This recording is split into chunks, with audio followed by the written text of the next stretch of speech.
இல்லையா? ஃபுல்லாவே சிலபஸ் பார்த்தது இல்லையா? ஐஎன்எம் அப்படின்னா என்னன்னு தெரியுமா? ஐஎன்எம்னா இந்தியன் நேஷனல் மூவ்மெண்ட் சொல்லுவாங்க. ஓகேங்களா? ஸோ இந்தியன் நேஷனல் மூவ்மெண்ட் தான் என்ன அப்படின்னா இந்திய தேசிய இயக்கம். ஓகேங்களா? ஸோ அதை பற்றி தான் நம்ம வந்து இன்னைக்கு பார்க்க போகிறோம். ஸோ இந்த இந்திய தேசிய இயக்கம்ல வந்து பார்த்தீங்க அப்படின்னா இதுதான் வந்து உங்களுக்கு சிலபஸ். ஓகேங்களா? இந்த சிலபஸ்ல வந்து பார்த்தீங்க அப்படின்னா நம்ம இப்போ ஒவ்வொரு டாப்பிக்கா ஒரு 10 கிளாஸ்ல முடிக்கிற மாதிரி நம்ம பார்த்தோம். ஓகேங்களா? ஸோ இன்னைக்கு வந்து பார்த்தீங்க அப்படின்னா நேஷனல் ரெசிடென்ஸ், அதாவது இது என்ன பார்க்க போறோம் அப்படின்னா நேஷனல் ரெசைனன்ஸ் அப்படின்னா என்ன அப்படின்னா ஆரம்ப காலத்துல நடந்த கிளர்ச்சிகள். ஸோ ஆரம்ப காலத்துல என்னென்ன கிளர்ச்சிகள் நடந்துச்சு அப்படின்னு ஏதாவது ஒரு ஐடியா இருக்கா உங்களுக்கு? இதுக்கு முன்னாடி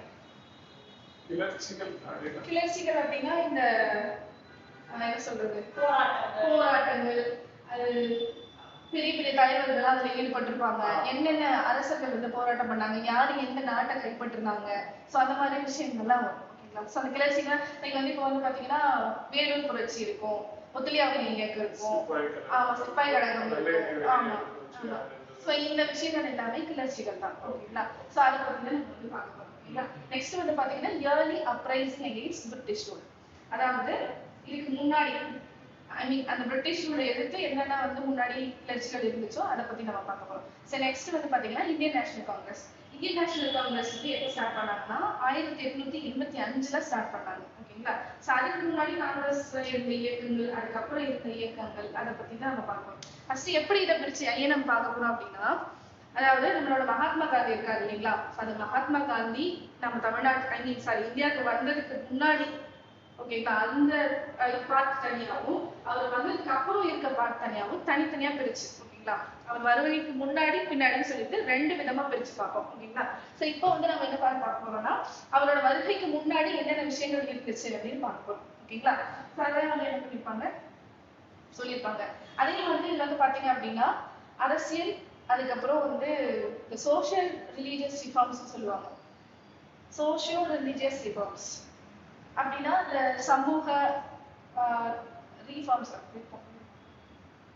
சமூக சீர்திருத்த இயக்கங்கள். ஓகேங்களா? அந்த சமூக சீர்திருத்த இயக்கங்கள் இதெல்லாமே தனித்தனியா பிரிச்சு பார்ப்போம். ஓகேங்களா? ஸோ அடுத்து வந்து பாத்தீங்க அப்படின்னா ஏன் வந்து அந்த 1885 1950 அதுல இருந்து பார்க்கணும் அப்படின்றத நான் சொல்லிட்டேன் ஃபர்ஸ்ட். இல்லைங்களா? காந்தி வருகைக்கு முன்னாடி, காந்தி வருகைக்கு பின்னாடி பார்க்கணும். ஸோ அதுல வந்து பார்த்தோம் அப்படின்னா நிறைய பெரிய பெரிய மூவ்மெண்ட்ஸ், மாஸ் மூவ்மெண்ட்ஸ் எல்லாம் வந்து என்ன பண்ணியிருப்பாங்க அப்படின்னா இதுல நடந்திருக்கும். ஓகேங்களா? அந்த சிப்பாய் கழகத்துல இருந்து, ஒத்துழையாமை இயக்கத்துல இருந்து, சால் சத்தியாகிரகால இருந்து சொல்லி நிறைய விஷயங்கள் வந்து வேலூர் புரட்சியில இருந்து எல்லாத்தையுமே பார்ப்போம். அதுல இருக்க தலைவர்கள்லாம் ஃபார் எக்ஸாம்பிள் வந்து வேலு நாச்சியார், பெண்கள் வந்து யார் யாருன்னா அதுல வந்து சம்மந்தப்பட்டிருக்காங்க. அதே மாதிரி வந்து பாத்தீங்கன்னா இந்த வீரபாண்டிய கட்டபொம்மன், அதுக்கப்புறம் மருது சகோதரர்கள், ஸோ இந்த மாதிரி நிறைய தலைவர்கள் பத்தி எல்லாத்தையுமே வந்து என்ன பண்ணுறோம் இந்த சாப்டர்ஸ்ல பார்க்கணும். அடுத்து வந்து பாத்தீங்க அப்படின்னா 1905ல இருந்து 67 இதுல வந்து பாத்தீங்க அப்படின்னா இந்த ஸ்வதேசி இயக்கம், சூரத் பிளவு, அதே மாதிரி 1915ல இருந்து 47 வரைக்கும் இருக்கிறது பாத்தீங்கன்னா இந்த ஒத்துழையாமை இயக்கம், இந்த சட்டமறுப்பு இயக்கம், வெள்ளையனை வெளியேறு இயக்கம், இது எல்லாமே நம்ம என்ன பண்ண போறோம் இந்த இந்தியன் நேஷனல் மூவ்மெண்ட்ல தான் பார்க்க போறோம். சரிங்களா? ஓகேவா?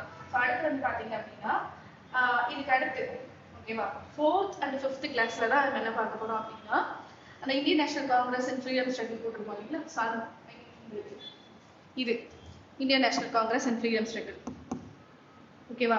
இந்த 4th and 5th தான் வந்து நம்ம என்ன பார்க்க போறோம் அப்படின்னா நம்ம அந்த என்ன சொல்றது காந்தி வருகை முன்பு பின்பு அப்படின்ற விஷயத்த நம்ம பார்க்கணும். அதுக்கடுத்து வந்து பாத்தீங்கன்னா இந்த டைம்ல வந்து எந்தெந்த நேஷனல் லீடர்ஸ் எல்லாம் வந்து எமர்ஜ் ஆனாங்க, எந்தெந்த நேஷனல் லீடர்ஸ் எல்லாம் உருவானாங்க, அவங்க என்னென்ன கிளர்ச்சியில் ஈடுபட்டிருக்காங்க, ஸோ அவங்களுக்கு வந்து இதுல என்னென்ன பங்களிப்பு இருந்துச்சு, அதனால வந்து எப்படி நாம வந்து இந்த சுதந்திரம் வாங்கணும் அப்படிங்கிறது எல்லாமே என்ன பண்ண போறோம் இந்த இந்தியன் நேஷனல் மூவ்மெண்ட்ல பார்க்க போறோம். ஓகேங்களா? அடுத்து வந்து பார்த்தோம் அப்படின்னா இந்த டைம்ல வந்து பாத்தீங்கன்னா இந்தியாவின் சிற்பிகள்னு சொல்லிட்டு சில பேர் எல்லாம் உருவாகியிருப்பாங்க. இந்தியாவின் சிற்பிகள் அப்படின்னா இப்போ இந்த லாலா லஜ்பதி ராய், பால் கங்காதர் திலக், இந்த மாதிரி ஆட்கள் இருக்காங்க, பகத்சிங் இந்த மாதிரி இருக்காங்க இல்லையா? இவங்க இந்த மாதிரி இருக்கக்கூடிய பெரிய பெரிய தலைவர்கள் எல்லாம் என்ன சொல்றாங்க இந்தியாவினுடைய சிற்பிகள்னு சொல்றாங்க. அதுக்கடுத்து வந்து பாத்தீங்கன்னா மோட்ஸ் ஆஃப் எஜுகேஷன். இந்த மோட்ஸ் ஆஃப் எஜுகேஷன் அப்படின்றது என்ன அப்படின்னா அதாவது 7th டாபிக். இந்த மோட்ஸ் ஆஃப் எஜுகேஷன் 7th டாபிக்ல என்ன பார்க்க போறோம் அப்படின்னா இது வந்து ஐஎன்எம் மாதிரி இருக்காது, அதாவது இந்திய தேசிய இயக்கம் மாதிரி இருக்காது. பட் ஆனா இதுல என்ன பண்ணிருப்பாங்க அப்படின்னா வெவ்வேறு போராட்டங்கள், வெவ்வேறு வடிவமான போராட்டங்கள்லாம் என்ன பண்ணிருப்பாங்க இதுல கொடுத்துருப்பாங்க. ஓகேங்களா, அதெல்லாம் என்ன எதுல பார்ப்போம் அப்படின்னா மோட்ஸ் ஆஃப் எஜுகேஷன் வந்து பார்ப்போம். சரிங்களா, ஸோ நெக்ஸ்ட் வந்து பார்த்தோம் அப்படின்னா இந்த மோட்ஸ் ஆஃப் எஜுகேஷன்லேயே வந்து அதாவது ஐஎன்எம்ல எப்படி என்னென்ன விஷயங்கள் கொடுத்துருப்பாங்கன்னா மாடரேட்ஸ், எக்ஸ்ட்ரீமிஸ்ட்னு சொல்லிட்டு ரெண்டா பிரிச்சிருப்பாங்க. இன்னொரும் இருக்கு, அது நான் சொல்றேன் கிளாஸ் வரப்போ. புரியுதுங்களா, மாடரேட், எக்ஸ்ட்ரீமிஸ்ட்னு சொல்லி பிரிச்சிருப்பாங்க. ஸோ அந்த மாதிரி பிரிச்சிருக்கிறத ஒவ்வொன்றா வந்து நம்ம என்னென்னு பார்ப்போம். ஓகேங்களா, அதுக்கடுத்து வந்து பாத்தீங்க அப்படின்னா 1920க்கு முன்னாடி நிறைய வடிவங்கள், அதாவது இந்த போராட்டத்துல ஈடுபட்டவங்களோட தலைவர்கள் யாரு அப்படிங்கறதுலாம் அதுல பார்ப்போம். அதுல என்னென்ன போராட்டங்கள் இருந்ததுன்னு பார்ப்போம். அடுத்து வந்து பாத்தீங்க அப்படின்னா 1920க்கு அப்புறம் ரஷ்யாவில் நடந்த கம்யூனிஸ்ட் புரட்சிக்கு அப்புறம் ப்ராப்பரா வந்து பிளான் பண்ணி இயக்கங்கள்லாம் நடந்துச்சு. அந்த இயக்கங்கள்ல வந்து என்னென்ன இருந்துச்சு அப்படின்னா அதை பத்தி இதுவும், அதே மாதிரி இந்த கம்யூனலிசம் பார்ட்டிஷன். ஓகேவா, பார்ட்டிஷன் என்ன வரும், இந்த பெங்கால் பார்ட்டிஷன் தான் வந்து பார்த்துருப்பீங்க. பெங்கால வந்து ரெண்டா பிரிச்சாங்க அப்படின்னு. ஸோ அதெல்லாம் நம்ம என்ன பண்ண போறோம், இந்த ஐஎன்எம் தான் பார்த்துக்கணும். ஓகேங்களா, ஸோ இதுல ஏதாவது டவுட்ஸ் இருக்கா உங்களுக்கு? Okay, next.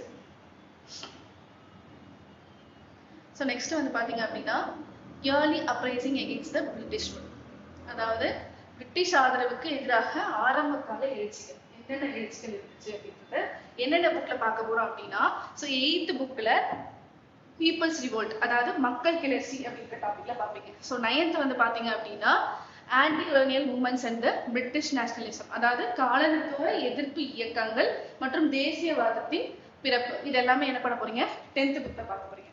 ஸோ 11th வந்து என்னன்னா effects of British rule, early resistance of British rule, இது ரெண்டுமே, அதாவது பிரிட்டிஷ் ஆட்சியின் விளைவுகள் மற்றும் பிரிட்டிஷ் ஆட்சி ஆரம்ப கால எதிர்ப்பு, இதெல்லாம் என்ன பண்ண போறோம் இன்னைக்கு பார்க்க போறோம். ஓகேங்களா, ஸோ அதே மாதிரி இந்த ஐஎன்எம் எடுத்துக்கிட்டா, இந்திய தேசிய இயக்கம் எடுத்துக்கிட்டா, அது ஃபர்ஸ்ட் இப்போ நம்ம மெயின்ஸ் எல்லாம் எழுதுறோம் அப்படின்னா என்ன எழுதுவோம், ஃபர்ஸ்ட் முன்னுரை எழுதுவோம், அதுக்கடுத்து இடையில இன்னொரு டாபிக் எழுதுவோம், அதுக்கான சப் டாபிக் எழுதுவோம், அதுக்கான விளைவுகளை எப்படி சரி பண்றதுன்னு எழுதுவோம் இல்லைங்களா. ஸோ அதே மாதிரி ஐஎன்எம்ல நம்ம என்ன பண்ண போறோம் அப்படின்னா அந்த ஐஎன்எம் வந்து ஈவெண்ட் எப்போ நடந்துச்சு, அதோட எஃபெக்ட் எப்போ, அதே மாதிரி அதோட காசு என்ன, அதை வந்து எப்படி சரி பண்ணாங்க அப்படிங்கிற ஒரு விஷயத்தை நம்ம என்ன பண்ண போறோம் பார்க்க போறோம். ஓகேங்களா, ஸோ நெக்ஸ்ட் வந்து பார்த்தோம் அப்படின்னா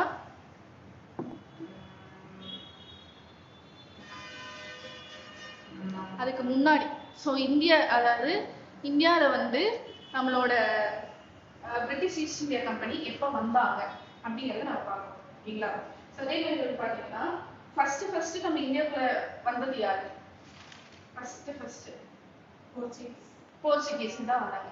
ஸோ கடைசியா வந்தது டேனிஷ், பிரெஞ்சு.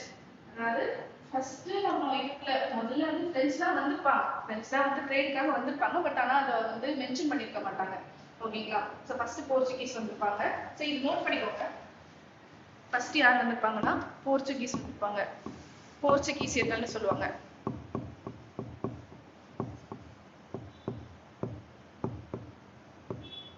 ஸோ போர்ச்சுகீசியர்களுக்கு அப்புறம், அதாவது இவங்க எந்த இயர்ல வந்திருப்பாங்கன்னா 1498 அந்த இயர்ல வந்திருப்பாங்க. அதுக்கடுத்து யார் வந்திருப்பாங்க அப்படின்னா பிரிட்டிஷர்ஸ் வந்திருப்பாங்க. ஓகேங்களா, ஸோ இவங்க எந்த இயர்ல வந்திருப்பாங்கன்னா 1600 அந்த இயர்ல வந்திருப்பாங்க. ஸோ அதுக்கடுத்து தான் வந்து என்ன வந்திருப்பாங்கன்னா டச் வந்திருப்பாங்க. ஸோ அவங்க வந்து 1602 இந்த இயர்ல வந்திருப்பாங்க. இவங்களுக்கு அடுத்துதான் என்ன பண்ணிருப்பாங்க பிரெஞ்சு வந்திருப்பாங்க. மேம் 1664.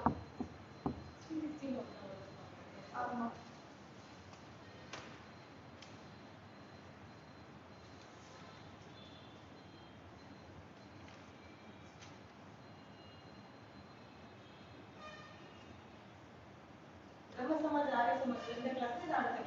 அடுத்த கிளாஸ்.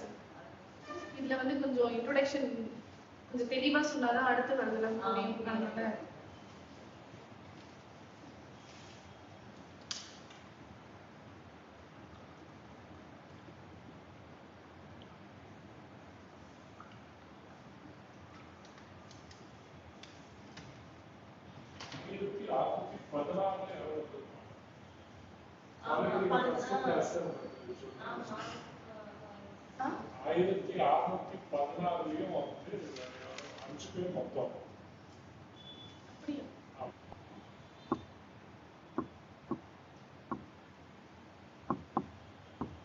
1616. ஸோ இதுக்கு அடுத்து தான் வந்து பிரெஞ்சு வந்திருக்காங்க 1664.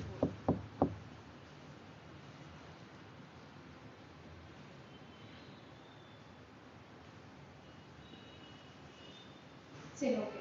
ஸோ இதுக்கு முன்னாடி அதாவது ஒரு கிளான்ஸ் மாதிரி நம்ம பார்ப்போம். 1600 1700 வரைக்கும் என்னென்ன விஷயங்கள் நடந்துச்சு அப்படிங்கிறத பார்ப்போம். ஓகேங்களா? ஸோ இதுல வந்து பாத்தீங்க அப்படின்னா 1600 தான் வந்து ஈஸ்ட் இந்தியா கம்பெனி, அதாவது இதுல இருந்த இங்கிலீஷ், அதாவது பிரிட்டிஷ் ஈஸ்ட் இந்தியா கம்பெனி வந்ததுல இருந்து நம்ம பார்ப்போம். சரிங்களா? ஸோ இதுல வந்து பாத்தீங்க அப்படின்னா போர்ச்சுகீசியர்கள் இதெல்லாம் வந்து பாத்தீங்கன்னா உங்களுக்கு ஏன்ஷியன் இந்தியாவில படிக்கிறப்போ உங்களுக்கு வந்துடும். ஸோ இதுல நம்ம இந்தியன் நேஷனல் மூவ்மெண்ட் மட்டும் பார்க்கறாங்க. இது நம்ம ஒரு கிளான்ஸை பார்த்துப்போம். ஸோ வந்து பாத்தீங்க அப்படின்னா 1600 East India Company was established. ஓகேவா? அப்பதான் வந்து என்ன பண்ணிருக்காங்க, கிழக்கிந்திய கம்பெனி நிறுவப்பட்டது. ஸோ அப்படி நிறுவப்பட்டப்போ யார் வந்து ட்ரேடுக்கு பெர்மிஷன் கொடுத்துருக்காங்க? குயின் எலிசபெத் இல்லைங்களா? ஆமா ஆமா, குயின் எலிசபெத் தான் என்ன பண்ணிருப்பாங்க, ட்ரேடுக்கு பெர்மிஷன் கொடுத்துருப்பாங்க. ஸோ என்ன இயர் கொடுத்துருப்பாங்க?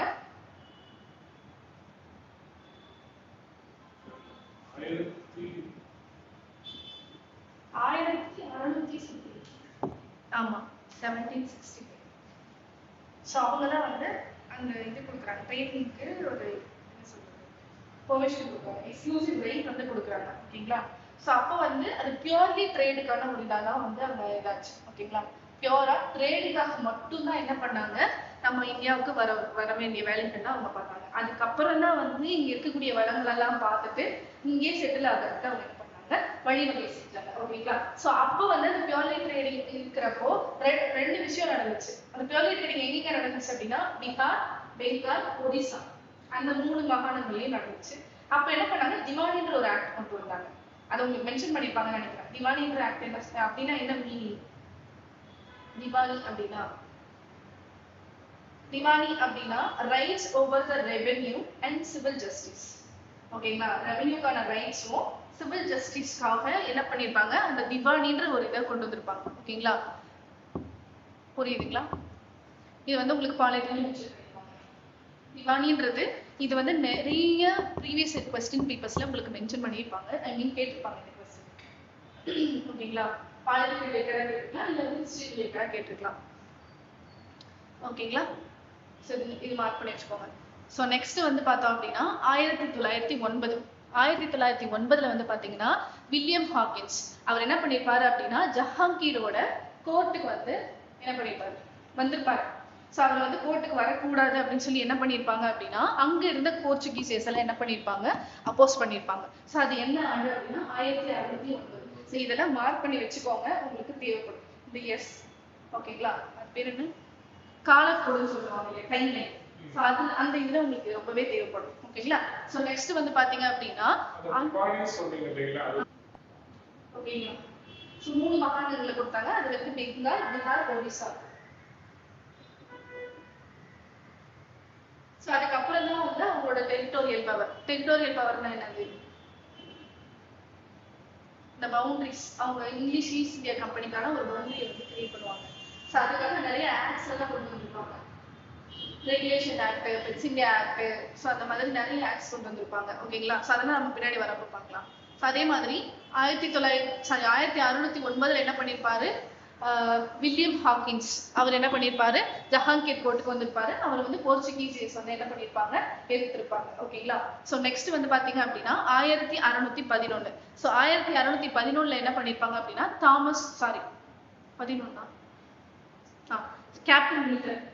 கேப்டன் மில்டன் அப்படின்றவர் என்ன பண்ணிருப்பாரு அப்படின்னா சூரத்தோட முகலாய ஆளுநர்கிட்ட அனுமதி வாங்கி அங்க வர்த்தகம் செய்யறதுக்கு என்ன பண்ணிருப்பாரு, பெர்மிஷன் வாங்கியிருப்பாரு. ஓகேங்களா? அதே மாதிரி மசூலிப்பட்டினத்துலயும் என்ன பண்ணிருப்பாங்க, அவங்க வர்த்தகத்தை வந்து தொடங்கியிருப்பாங்க, அந்த ட்ரேட வந்து தொடங்கியிருப்பாங்க. ஓகேங்களா? ஸோ அதே மாதிரி வந்து பாத்தீங்க அப்படின்னா ஆமா 1613 இது என்ன பண்ணிருப்பாங்க அப்படின்னா factory of East India Company was established at Surat. அதாவது ஃபர்ஸ்ட் என்ன பண்ணிருப்பாங்க, ஈஸ்ட் இந்தியா கம்பெனியோட ஃபேக்டரியை வந்து எங்க நிறுவியிருப்பாங்க அப்படின்னா சூரத்ல நிறுவியிருப்பாங்க. ஸோ எந்த ஆண்டு அப்படின்னு பாத்தீங்கன்னா 1613 ஆண்டு பண்ணிருப்பாங்க அந்த ஈஸ்ட் இந்தியா கம்பெனியோட ஃபர்ஸ்ட் ஃபேக்டரியை நிறுவியிருப்பாங்க. ஓகேங்களா? ஸோ அதுக்கடுத்து வந்து பாத்தீங்கன்னா 1615 1615 வந்து என்ன பண்ணிருப்பாங்க அப்படின்னா இந்த company established first factory in South. ஓகேங்களா, இது வந்து நார்த். அந்த இதுல பார்த்தோம்னா சவுத் வந்து நார்த். ஸோ சவுத்ல எங்க நிறுவிருப்பாங்க அப்படின்னா மசூலிப்பட்டினத்துல நிறுவிருப்பாங்க. ஓகேங்களா, 1615. ஸோ அடுத்து அது 13 இது 15 2 வருஷம் பிட்வீன்ல பண்ணிருப்பாங்க. அதுக்கடுத்து 1618 1618 வந்து பாத்தீங்க அப்படின்னா தாமஸ் ரோ வந்து அப்பெல்லாம் வந்து பாத்தீங்கன்னா இந்த பண்ணையார்கள்னு சொல்லுவாங்க தெரியுமா, பண்ணைக்காரர்கள் சொல்லுவாங்க. ஸோ அவங்களோட ஆதிக்கம் கொஞ்சம் அதிகமா இருக்கு. அவங்க எல்லாம் இருக்கிறதுனால அடுத்து ஜமீன்தார்ஸ் வந்தாங்க. அதுக்கடுத்து தான் வந்து என்ன பண்ணிருப்பாங்க, ஒவ்வொரு அந்த கிங்ஸ் வந்தாங்க. அதுக்கப்புறம் தான் வந்து என்ன பண்ணாங்க, இந்த பிரிட்டிஷ்காரங்களாம் வந்து ஒவ்வொரு விதமா மாறிட்டே வந்திருந்தாங்க. அவங்க என்ன பண்றாங்க அப்படின்னா இந்த தாமஸ் ரோ அப்படின்றவர் என்ன பண்ணிருப்பாரு, 2 பண்ணையார்களை வந்து பெற்றிருப்பாரு. யாருக்கு கொடுத்திருக்காங்க அப்படின்னா உள்நாட்டு சுங்க சாவடிகளில் இருந்து விலக்கு மற்றும் ஆக்ரா, அகமதாபாத் மற்றும் பரோச். ஓகேங்களா, சோ இந்த 3 இடங்கள்லயும் என்ன பண்ணிருக்காங்க, தொழிற்சாலை நிறுவனத்துக்காக என்ன பண்ணிருப்பாங்க, இவங்க 2 பண்ணையார்களை வந்து அந்த நாட்டு மக்கள் கிட்ட இருந்து வாங்கியிருப்பாங்க. சோ அதை என்ன பண்ணி அதுக்கப்புறம் தான் வந்து வர்த்தகத்தை நிறுவிப்பாங்க. அது எந்த ஆண்டு அப்படின்னு பாத்தீங்க அப்படின்னா 1618. ஓகேங்களா, சோ அடுத்து வந்து பாத்தீங்கன்னா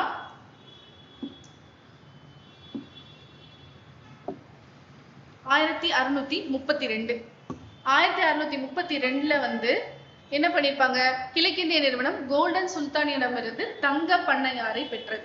அதாவது ஒரு கோல்டன் பண்ணையாரை வந்து கோல்கொண்டா அப்படின்னு சொல்லுவாங்க. ஓகேங்களா, அந்த இடத்துல கோல்கொண்டா, சுல்தான் ஆஃப் கோல்கொண்டா கேள்விப்பட்டிருக்கீங்களா?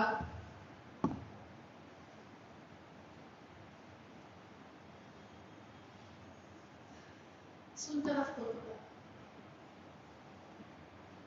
கோல்கண்டால இருக்கக்கூடிய சுல்தான். ஓகேங்களா, சோ அவர் கோல்கண்டான்றது ஒரு பிளேஸ், அங்க இருக்கக்கூடிய சுல்தான். அங்க என்ன பண்ணிருக்காங்க அப்படின்னா safety and prosperity of rail trade. அதாவது அங்க வந்து ஒரு பாதுகாப்பான செல்வ செழிப்பை வந்து உறுதிப்படுத்துறதுக்காக என்ன பண்ணிருப்பாங்க அப்படின்னா ஒரு பண்ணையாரை வந்து ஈஸ்ட் இந்தியா கம்பெனிக்கு வந்து வாங்கியிருப்பாங்க. ஓகேங்களா, எந்த இயர் வாங்கியிருப்பாங்க அப்படின்னா 1632 வாங்கியிருப்பாங்க. சோ அதுக்கடுத்து வந்து பாத்தீங்கன்னா 1633 1633 பாத்தீங்க அப்படின்னா ஈஸ்ட்ல, ஓகேவா, ஈஸ்ட்ல என்ன பண்ணிருப்பாங்க, ஃபேக்டரி நிறுவிருப்பாங்க.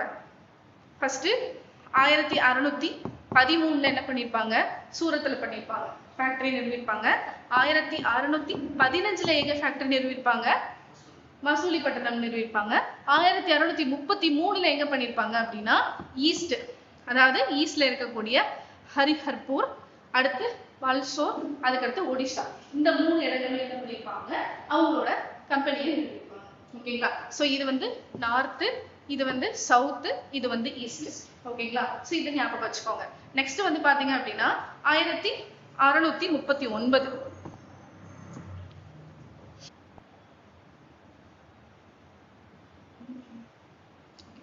சந்தி ரஹரி. ஓகேங்களா, அப்படின்ற ஒரு அந்த தலைவருக்கு என்ன பண்ணிருப்பாங்க அப்படின்னா மദ്രാஸ் வந்து கொடுத்திருப்பாங்க. யார் கொடுத்திருப்பாங்கன்னா ஈஸ்ட் இந்தியா கம்பெனி தான் வந்து கொடுத்திருப்பாங்க. சோ அதே மாதிரி இதை கொடுத்ததுக்கு அப்புறம் என்ன பண்றாங்க, சென்னை அந்த செயின்ட் ஜார்ஜ் கோட்டை இருக்கு இல்லையா, அதை வந்து என்ன பண்ணிருப்பாங்க மசூலிப்பட்டினத்தோட தலைமையகமா மாத்திருப்பாங்க. ஓகேங்களா, சோ இது வந்து உங்களுக்கு இம்பார்ட்டன்ட் இல்ல, பட் ஆனா இந்த செயின்ட் ஜார்ஜ் கோட்டைய மசூலிப்பட்டினத்தோட தலைநகரமா மாத்திருக்காங்க அப்படின்னு சொல்லி கேட்டாங்கன்னா இந்த இயர் வந்து உங்களுக்கு ரொம்ப இம்பார்ட்டன்ட். 1600. ஓகே, சோ நெக்ஸ்ட் வந்து பாத்தீங்க அப்படின்னா 1651 the company was given permission to trade at Hooghly, Kasim பஜார், பாட்னா, ராஜ்மஹால். அதாவது 1651 ட்ரேட் பண்றதுக்கான பெர்மிஷன் கொடுத்திருக்காங்க. எங்க அப்படின்னா ஹூக்ளி. ஹூக்ளி எங்க இருக்கு, வங்காளத்துல இருக்கு, பெங்கால். ஓகேங்களா, அதுக்கடுத்து காசிம் பஜார், பாட்னா, ராஜ்மஹால், இந்த 4 இடத்துலயும் என்ன பண்ணிருக்காங்க வணிகம் பண்றதுக்காக 1651 பெர்மிஷன் கொடுத்திருக்காங்க.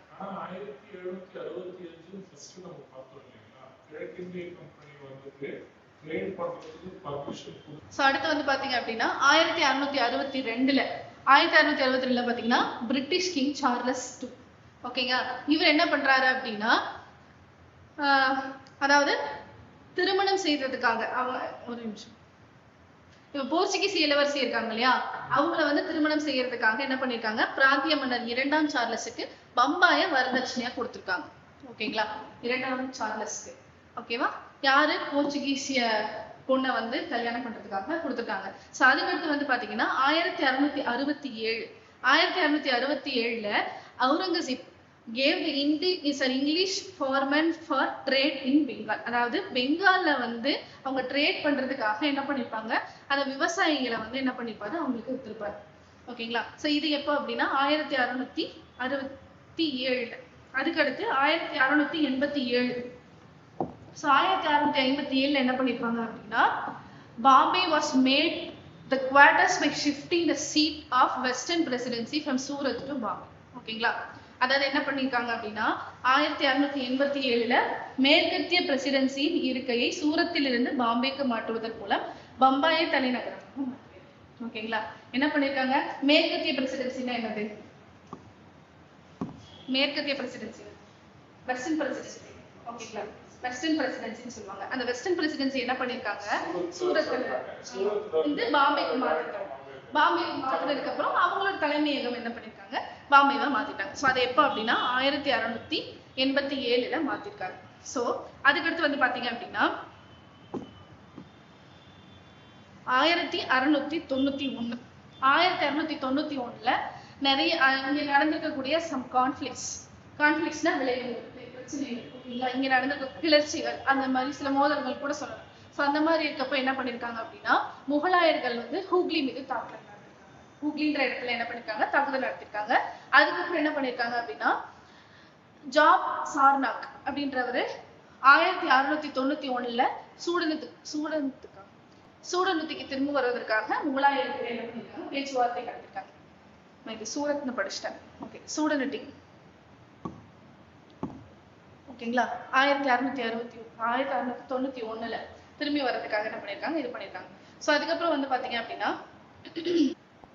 அதாவது ஆண்டுக்கு ரூ.3000 செலுத்துவதற்கு பதிலாக வங்காளத்தில் வணிகத்தை தொடர ஏகாதிபத்திய உத்தரவை இந்த நிறுவனம் பெற்றது. ஓகேங்களா, அதாவது வருஷத்துக்கு 3000 இவங்க என்ன பண்ணணும், பே பண்ணணும். ஓகேங்களா, அதுக்கு பதிலா என்ன பண்ணிருக்காங்க, வங்காளத்துல இவங்க ட்ரேட் பண்ணிக்கலாம் அப்படிங்கறது கொண்டு வந்தாங்க. இங்கிலீஷ் ஈஸ்ட் இந்தியா கம்பெனியோ பிரிட்டிஷ்காரர்களோ வந்து நமக்கு எப்பவுமே நல்லது பண்ண மாட்டாங்க. அவங்க நல்லது பண்றது மாதிரி பண்ணுவாங்க, பட் ஆனா அதுக்கப்புறம் என்ன பண்ணிடுவாங்க, நமக்கு வந்து நல்லது பண்ண மாட்டாங்க. ஓகேங்களா, அதே மாதிரி அவங்க என்ன, அவங்களோட நோக்கம் என்னவா இருந்துச்சு, ட்ரேட் பண்றது, பணம் சம்பாதிக்கிறது மட்டும்தான் அவங்களுடைய நோக்கமாவே இருந்துச்சு. அப்ப அந்த 3000 கட்ட முடியல அப்படின்னா அவங்க என்ன பண்ணணும், அது ஒண்ணு அவங்க இருக்க இடத்த விட்டு கொடுத்துடணும், இல்ல அவங்க ட்ரேட் பண்ண உதவி செய்யணும். ஸோ அது மாதிரி என்ன பண்ணிருக்காங்க, இந்த வருஷத்துல இது பண்ணிருக்காங்க. ஸோ அதுக்கடுத்து வந்து பாத்தீங்கன்னா 1700ல என்ன பண்ணிருக்காங்க அப்படின்னா, வங்காளத்தோட முகலாய ஆளுநரிடமிருந்து சூடனுதி, கோபிந்தாப்பூர் மற்றும் கல்கத்தா ஆகிய 3 கிராமங்களின் வளர்ச்சியிலிருந்து கல்கத்தா நகரம். ஓகேங்களா, 1700ல தான் என்ன பண்ணிருக்காங்க, அது கல்கத்தா நகரம் வந்து வளர்ந்துருக்கு. ஸோ இதுல வந்து உங்களுக்கு பாலிட்டியில இன்னொரு இது வரும், கல்கத்தா கோர்ட் வந்து கிரியேட் பண்ண சொல்லியிருப்பாங்கல்ல. ஃபர்ஸ்ட் ஒரு 3 ரெகுலேஷன்ஸ் கொடுத்திருப்பாங்க. அது வந்து என்னென்ன ரெகுலேஷன்ஸ், இங்க வந்துட்டு எனக்கு கொடுத்திருந்தது ஒழுங்குமுறை சட்டம் 1773, விட்டு இந்திய சட்டம் 1784, அப்புறமா வந்துட்டு விட்டு இந்திய திருத்த சட்டம் வந்துட்டு 1786, பட்டய சட்டம் 93. அது ஒவ்வொரு வருஷத்துக்கு ஒரு முறை, 20 வருஷத்துக்கு ஒரு முறை மறுபடியும் 93, 1813, 33, 53. ஸோ இதெல்லாம் பட்டய சட்டமா கொடுத்துருக்காங்க. ஸோ அந்த 1723 அதுல வந்து என்ன ஒரு 3 ரெகுலேஷன்ஸ் வந்து கொடுத்திருப்பாங்கன்னு சொல்லியிருப்பாங்க. இந்த 3 ரெகுலேஷன்ஸ் என்னன்னு சொன்னாங்களா, விட்டு இந்திய சட்டம் தான் கொடுத்துருக்காங்க. அதுக்கு அடுத்து அங்க மென்ஷன் பண்ணிட்டு ஒழுங்குமுறை சட்டம் 1773 கொடுத்தாங்க. அந்த ஒழுங்குமுறை சட்டம் அப்படின்னா, ஒழுங்குமுறை சட்டத்தை என்ன பண்ணிருப்பாங்கன்னா 3 விஷயத்தை கொண்டு வந்திருப்பாங்க. 3 கான்ஸ்டிடியூஷன் இம்பார்ட்டன்ஸ் வச்சிருப்பாங்க.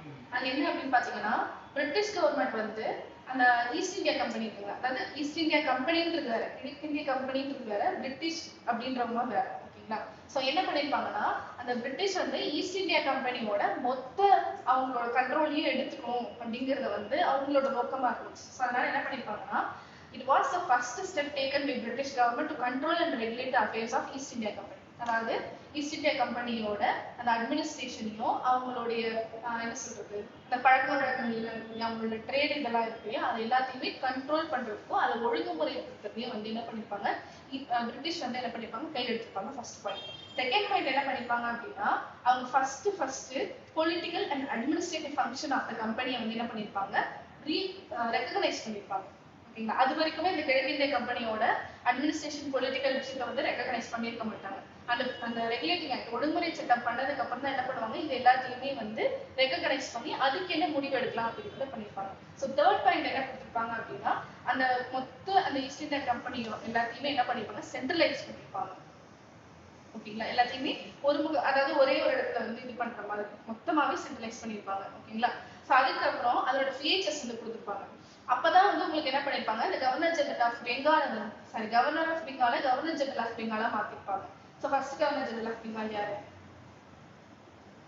First governor general of Bengal இது உங்களுக்கு சொல்லலையா? ஸோ அது வந்து யாரு அப்படின்னா லார்ட் வாரன் ஹாஸ்டிங். ஓகேங்களா? லார்ட் வாரன் ஹாஸ்டிங் தான் வந்து first governor general of Bengal. ஓகேங்களா? ஸோ அவர் என்ன பண்ணிருப்பாரு அப்படின்னா அவருக்குன்னு ஒரு கவுன்சில் கொடுத்துருப்பாங்க. அந்த கவுன்சிலுக்கு கீழே ஒரு 4 மெம்பர் என்ன பண்ணிருப்பாங்க அவங்களுக்கு அசஸ் பண்றதுக்காக இது பண்ணிருப்பாங்க. இது எல்லாமே வந்து உங்களுக்கு அந்த ஒழுங்குமுறை சட்டத்தோட ஃபீச்சர்ஸ் ஒரு காரணிகள். ஓகேங்களா? அதுக்கடுத்து வந்து பாத்தீங்கன்னா governor of Bombay and Madras presidency எல்லாமே என்ன பண்ணுவாங்க அப்படின்னா அந்த கவர்னர் ஜெனரல் பெங்காலுக்கு கீழே வந்து கொண்டு வந்துருவாங்க. ஓகேங்களா? அதுக்கடுத்து என்ன பண்ணுவாங்க அப்படின்னா அவங்க 1774 ஓகேங்களா 1774 என்ன பண்ணிருப்பாங்க அப்படின்னா சுப்ரீம் கோர்ட்டை கால்குலேட் பண்ணிருப்பாங்க. ஓகேங்களா? சரி இந்த கால்குலேட்டா பத்தி படிக்கிறப்ப நான் சொன்னேன் 1800க்கு வந்து என்ன பண்ணிருக்காங்க இந்த கால்குலேட்டால வந்து புதுசா வளர்றதுக்கு வந்து இதாக சொல்லி பார்த்தோம்ல. அதே மாதிரி 1774 சுப்ரீம் கோர்ட்டை கால்குலேட்டால இது பண்ணி நிரூபிப்பாங்க. ஓகேங்களா? சோ அதை மென்ஷன் பண்ணி இது நோட் பண்ணிக்கோங்க. 1774 எஸ்டாப்ளிஷ்மென்ட் ஆஃப்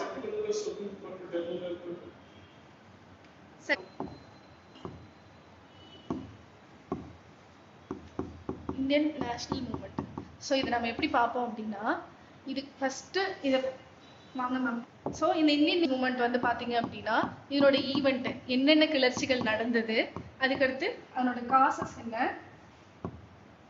அதனோட எஃபர்ட்ஸ் என்ன, அவங்க யார் யாரெல்லாம் வந்து அதில் எஃபர்ட்ஸ் எடுத்தாங்க, அதுக்கடுத்து வந்து பார்த்தீங்க அப்படின்னா அதனோட ரெசிஸ்டன்ஸ் மூவ்மெண்ட்.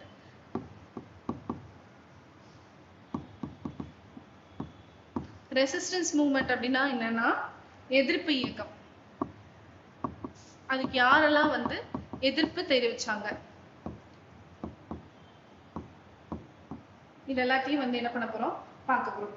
ஸோ அதே மாதிரி வந்து பாத்தீங்க அப்படின்னா இந்த எதிர்ப்பு இயக்கம் வந்து எப்ப நடந்துச்சு, ஓகேங்களா, எப்ப நிகழ்ந்துச்சு, அதே மாதிரி இது இந்த ஒரு விஷயம் அதாவது எதனால வந்து இந்த எதிர்ப்பு அப்படிங்கிறது வந்து நடக்கும், எதனால எதிர்ப்பு ஒரு விஷயம் வந்து நார்மலாவே ஒரு விஷயம் எதிர்க்கிறாங்கன்னா அது எதுக்காக அதை பண்ணுவாங்க, ஏற்றுக்க முடியாதனால ஒரு ரொம்ப நாளா ஒரு விஷயம் வந்து நடந்துருக்கு, நம்ம ரொம்ப நாளா ஒரு ப்ரொசீஜர் வந்து ஃபாலோ பண்ணுவோம்,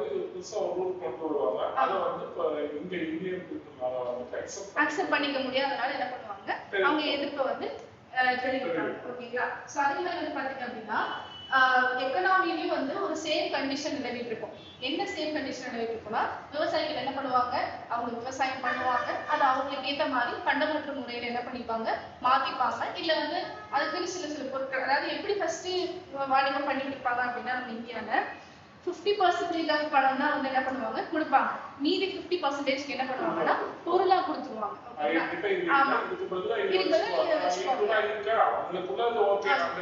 அது பொருளாதார இதுதான் மாற்றங்கள் தான் இருந்துட்டு இருந்துச்சு. பட் ஆனா இவங்க பிரிட்டிஷ் வந்ததுக்கு அப்புறம் என்ன பண்ணிட்டாங்க அப்படின்னா மொத்தமாவே என்ன பண்ணணும் பணம் கொடுக்கணும்னு சொல்லிட்டாங்க. மொத்தமாவே பணம் கொடுக்குற மாதிரி இருந்தா என்ன பண்ண முடியும், அவங்களால பண்ண முடியாது, இந்த பணத்தை வந்து கொடுக்க முடியாது. அப்ப பணத்தை கொடுக்கலன்னா அவங்க என்ன பண்ணுவாங்க, நீ பணம் தான் கொடுக்கல, அப்ப நான் சொல்ற வரி உன்னால கட்ட முடியல அப்படின்னா நீ நிலத்தை கொடுத்துரு, அப்ப நீ எதுக்கு விவசாயம் பண்றேன்னு என்ன பண்ணிருப்பாங்க, அந்த மாதிரி எல்லாம் ஆக்கிரமிப்பு அதிகமா பண்ணிருப்பாங்க. அப்ப அந்த மாதிரி ஆக்கிரமிப்பு பண்ணனால என்ன ஆகும் அப்படின்னா ஆமா எதிர்ப்பு வர ஆரம்பிக்கும். அப்ப எதிர்ப்பு வந்துச்சு அப்படின்னா இவங்க என்ன பண்ணுவாங்க, போராட்டம் நடத்துவாங்க. அதே மாதிரி 2 பேருக்கும் வந்து இடையில சண்டை வரும். அப்படி வந்தப்ப நிறைய பேர் இறந்துருவாங்க. சோ இந்த மாதிரி விஷயங்கள் தான் நிறைய பிரிட்டிஷ் வந்து நடந்துகிட்டே இருக்கு. ஓகேங்களா, புரியுதா?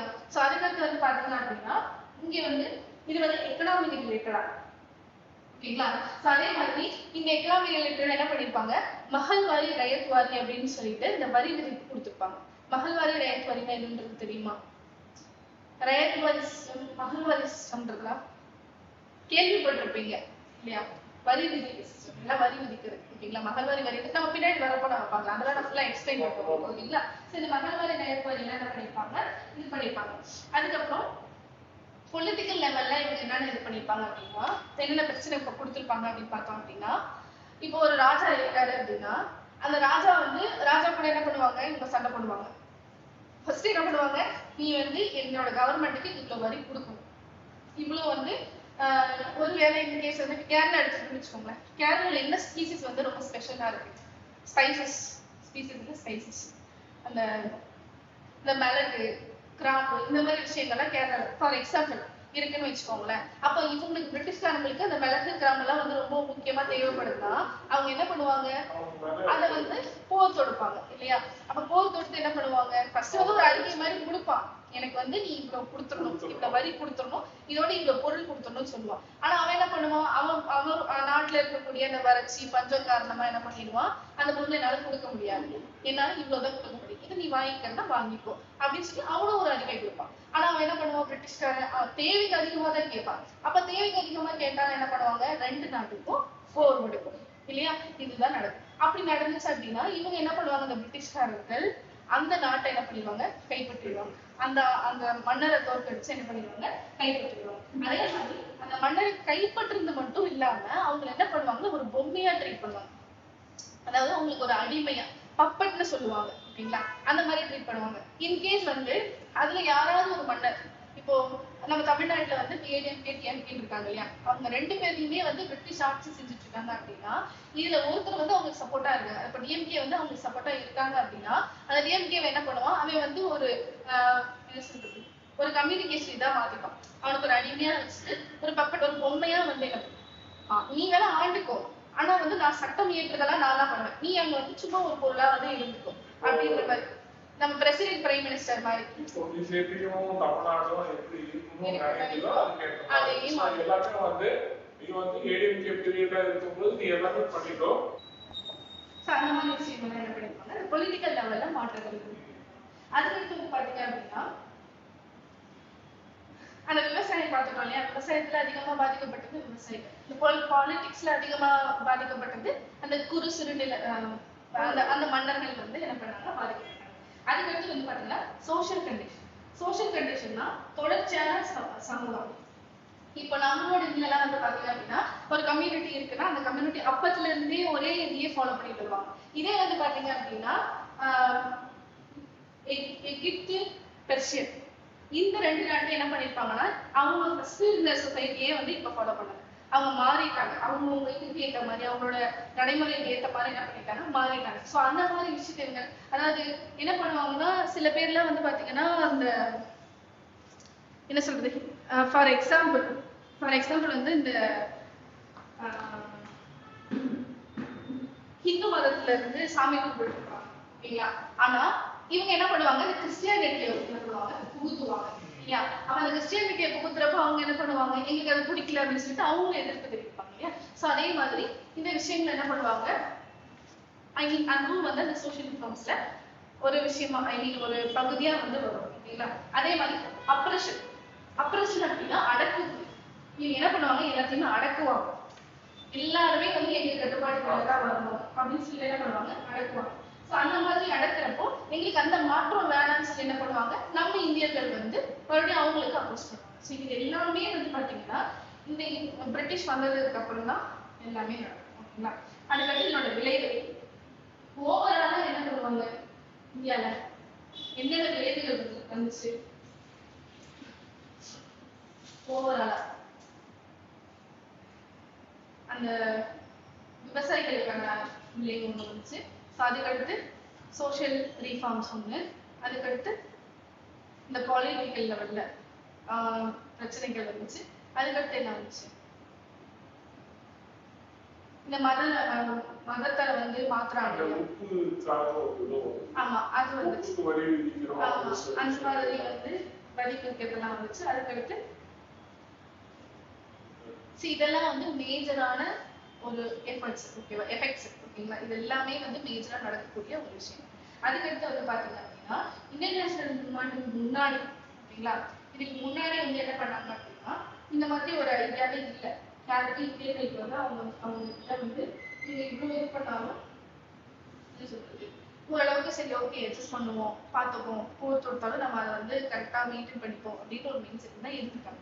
ஆனா இவங்க என்ன பண்ணாங்க, ரொம்பவே அடக்குமுறை அதிகமா பண்ணிக்கிட்டே இருந்தனால அவங்களால சகிச்சுக்க முடியாம என்ன பண்ணிட்டாங்க அப்படின்னா 1857 வந்து என்ன பண்ணிருக்காங்க, அந்த சிப்பாய் கழகத்தை உருவாக்கிட்டாங்க.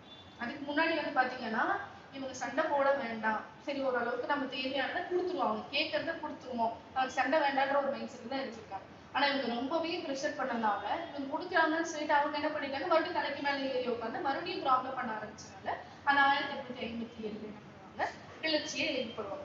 அந்த கிளர்ச்சி பண்றப்ப என்ன பண்ணுவாங்கன்னா சில தலைவர்கள் இருப்பாங்க, நல்லா படிச்ச தலைவர்கள்லாம் இருப்பாங்க. அந்த தலைவர்கள்லாம் என்ன பண்ணுவாங்க அப்படின்னு பாத்தீங்கன்னா அந்த இவங்களுக்கு வந்து சப்போர்ட் பண்ண மாட்டாங்க. ஓகேங்களா, கிளர்ச்சி பண்றாங்க இல்லையா, அவங்களுக்கு சப்போர்ட் பண்ண மாட்டாங்க. சப்போர்ட் பண்ணாம இவங்க பண்ணட்டும் பாத்துக்கலாம், நம்ம வந்து ஏன் வந்து பிரச்சனை பண்ணிட்டு மறுபடியும் அதுக்காக ஒரு சொல்யூஷன் தேடிட்டு அதை இன்னும் 10-15 வருஷத்துக்கு இழுத்துக்கிட்டு மறுபடியும் அதுல நிறைய மக்கள் எல்லாம் இறந்து போற சூழ்நிலை வரும். அதெல்லாம் வேணாம், தவிர்க்கலாம்னு சொல்லிட்டு என்ன பண்ணிடுவாங்க, அவங்களுக்கு சப்போர்ட் பண்ணாம பிரிட்டிஷ்க்கு ஓரளவுக்கு சப்போர்ட்டிவா இருப்பாங்க.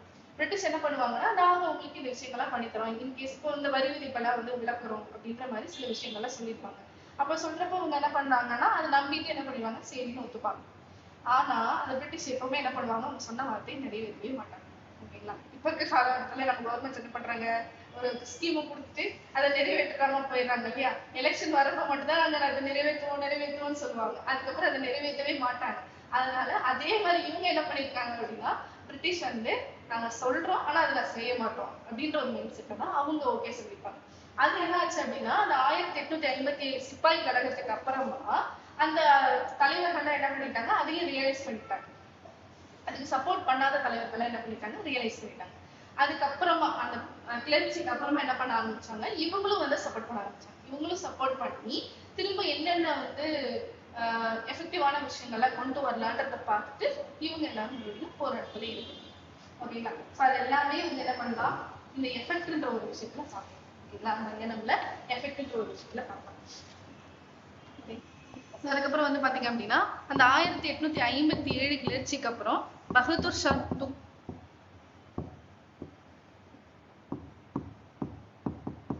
இவருதான் என்ன பண்ணிருக்காங்க அப்படின்னா அந்த மாகாணத்தை, அதாவது இந்துஸ்தான் எம்பையருக்கு ஒரு தலைவரா வந்து அறிவிச்சிருக்காங்க. ஓகேங்களா, அதுக்கப்புறம் என்ன பண்ணிருக்காங்க அப்படின்னா நம்ம இந்துஸ்தான்ல வந்து ஒரு வரையறையான எல்லையே இருக்காது.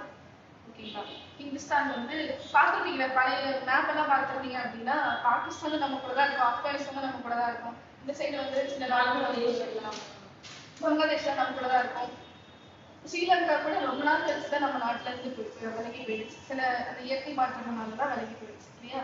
சோ அதே மாதிரி என்ன பண்ணிருக்காங்க, இந்த வரையறை இல்லாத ஒரு இந்துஸ்தானை வந்து எல்லையே இல்லாத அளவுக்கு ஒரு இருந்தனால அவங்க என்ன பண்ணிருப்பாங்க, இந்த பகதூர் ஷா சும்மா ஒரு பப்பட்டா வந்து யூஸ் பண்ணிருப்பாங்க.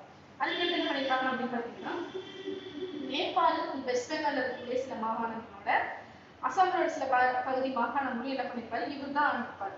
சும்மா ஒரு ஒரு இதுக்காக ஒரு உங்களுக்கு ஒரு விஷயத்த கொடுப்போம், கொடுத்துட்டு அவங்க நம்ப வச்சுட்டு மறுபடியும் நம்ம இந்த விஷயத்த குடிக்கிடுவோம் அப்படின்ற ஒரு மைண்ட் செட் தான் என்ன பண்ணிருப்பாங்க பிரிட்டிஷ்காரங்க வந்து இவரை வந்து நியமிச்சிருப்பாங்க. அதுக்கடுத்து வந்து பாத்தீங்க அப்படின்னா 1857 முன்னாடி வரைக்கும் என்ன பண்ணிருப்பாங்க அப்படின்னா தனித்தனி இயக்கங்களா தான் இருக்கு. எல்லா இயக்கமுமே தனித்தனியா தான் இருக்கு. அந்த கிளர்ச்சிக்கு அப்புறம் தான் என்ன பண்ணிருப்பாங்க, நம்ம எல்லாருமே இந்தியர்கள் தான், நம்ம எல்லாருமே இதுக்காக போராடணும்னு சொல்லிட்டு எல்லாருமே ஒண்ணு சேர்ந்துருப்பாங்க. அதுக்கு முன்னாடி வரைக்கும் யாருமே ஒண்ணு சேர்ந்துருக்கவே மாட்டாங்க. ஒவ்வொரு இடத்துலயும் ஒவ்வொரு கிளர்ச்சி வச்சுக்கிட்டு ஒவ்வொரு பக்கமும் ஒவ்வொரு என்ன சொல்றது, இப்போ வந்து வெள்ளசிரிப்பவர் இருக்காருன்னா அவரோட கட்டுப்பாடு இருக்கக்கூடிய மாகாணங்கள்ல ஒரு ஒரு சில இயக்கங்கள் வந்து சண்டை போட்டுருப்பாங்க. அதே மாதிரி வந்து பாத்தீங்க அப்படின்னு வேலுநாச்சியார் இருக்காங்கன்னா அவங்களோட இயக்கத்துல சில பேர் சண்டை போட்டுருப்பாங்க. மருது சகோதரர்கள்னா அவங்க தனியா கட்டபொம்மன் பண்ணா அவங்க தனியா, அந்த மாதிரி தனித்தனியா சொல்லிட்டு என்ன பண்ணிட்டாங்க நம்ம தலைவர்கள் யாரு அந்த லாலா லஜ்பத் ராய், பகத்சிங், அதுக்கடுத்து நம்ம காந்தி. ஸோ இந்த மாதிரி ஆட்கள் என்ன பண்ணிட்டாங்க, எல்லாத்தையுமே ஒண்ணு சேர்த்து பெரியார்ல இருந்து எல்லாருமே ஒண்ணு சேர்ந்து ஒவ்வொரு இயக்கமா ஒவ்வொருத்தருக்கும் தனித்தனி தலைவர்களை பிரிச்சு இப்போ நமக்கு வந்து என்ன சொல்றது, ஒரு ரெப்ரசன்டேட்டிவ் இருக்காங்கல்ல. இப்போ எம்எல்ஏ எம்பினா அந்த எம்எல்ஏக்கு கீழே ஒரு ரெப்ரசன்டேட்டிவ் இருப்பாங்க, அந்த சேர்மேனு, அதுக்கடுத்து கவுன்சிலர்ஸ் இருப்பாங்க, அதுக்கடுத்து தான் மக்கள் வருவாங்க இல்லையா. ஸோ அந்த மக்களுக்கு எல்லாத்துக்குமே ஒரு தலைவர் ஒவ்வொரு இடத்துக்கு. இப்போ தமிழ்நாட்டுக்கு ஒரு தலைவர், கர்நாடகாவுக்கு ஒரு தலைவர், நம்ம சிஎம் மாதிரி ஒவ்வொருத்தரா நியமிச்சு அவங்க என்ன பண்ணுவாங்க அப்படின்னா அந்த கிளர்ச்சிக்கு தலைவராக பொறுப்பேற்று அவங்க வழி நடத்துவாங்க. ஓகேங்களா. ஸோ அந்த மாதிரி விஷயத்தை கொண்டு வராங்க. அதுக்கடுத்து நெக்ஸ்ட் எஃபெக்ட் வந்து என்ன பார்த்தீங்க அப்படின்னா எக்கனாமிக் பொலிட்டிக்கல் சோஷியல், அதாவது பொருளாதார அரசியல் சமூக நிலை. ஓகேங்களா. இந்த பொருளாதார நிலையில வந்து பாத்தீங்க அப்படின்னா பிரிட்டிஷ்க்கு வர்றதுக்கு முன்னாடி, அதாவது 3 வகையை பிரிச்சிருப்பாங்க. என்னன்னா